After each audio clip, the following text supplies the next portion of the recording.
आदिकाल से ये स्थापित सत्य है कि जब जब जिसने धर्म का साथ दिया है उसका विरोध किया गया है।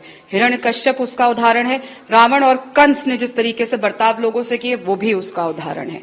और आज जब मैं 25 अप्रैल को रामलल्ला के दर्शन अयोध्या धाम में करके आई, उसके बाद इस तरीके से मेरे साथ व्यवहार किया जाएगा मैंने कभी नहीं सोचा था। लगातार विरोध मेरा होता आया था जब से मैं रामलल्ला के दर्शन करके आई और मैंने फोटो उसके शेयर करे।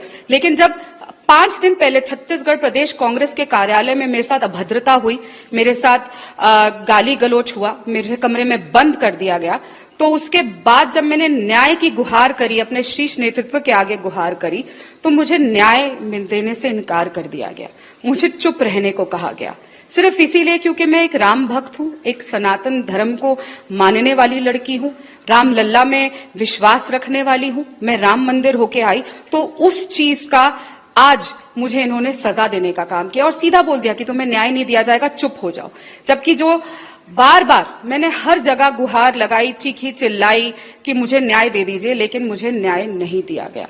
आज 22 साल इस पार्टी में रहने के बाद, इसकी सेवा करने के बाद, हर तन मन धन से यहाँ पे काम करने के बाद, जब आज मुझे न्याय की जरूरत थी तो मुझे न्याय से दूर रखा गया, सिर्फ इसीलिए क्योंकि मैं रामलल्ला के दर्शन करने गई।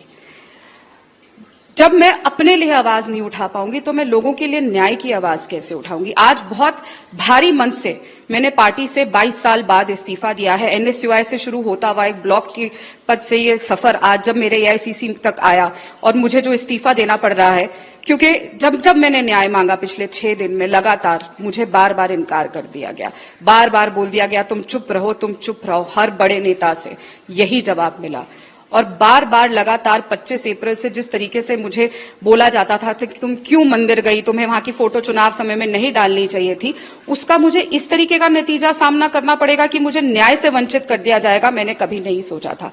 लेकिन मुझे प्रभु श्री राम पे, रामलल्ला पे पूरा विश्वास है कि मुझे न्याय प्रभु श्री राम और रामलल्ला जरूर दिला के रहेंगे। मैंने सबसे बात करी, मैंने अपने डिपार्टमेंट हेड से भी बात करी, मैंने हर शीर्ष नेतृत्व से बात करी और बार बार न्याय की गुहार लगाई, लेकिन बार बार मुझे एक ही जवाब मिला कि चुप हो जाओ, चुप हो जाओ, चुप हो जाओ। न्याय के खिलाफ, न्याय के लिए मैं लड़ाई लड़ती रही और सामने से मुझे चुप रहने को कहा गया, सिर्फ इसीलिए क्योंकि मैं रामलल्ला की भक्त हूं। लेकिन बाकी चीजों का, बहुत सारी चीजें हैं जिनका मैं खुलासा करूंगी और कल मीडिया से मैं अपनी प्रेस वार्ता के दौरान ये सारी बातें रखूंगी। बिल्कुल अभी ऐसा कुछ भी नहीं है।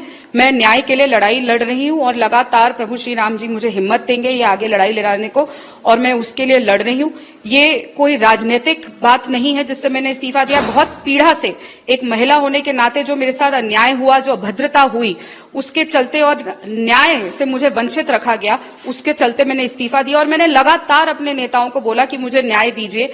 लेकिन चुनाव के चलते, कभी किसी चीज के चलते, सत्ता के इतने लालच में उन्होंने एक बेटी को न्याय देने से मना कर दिया।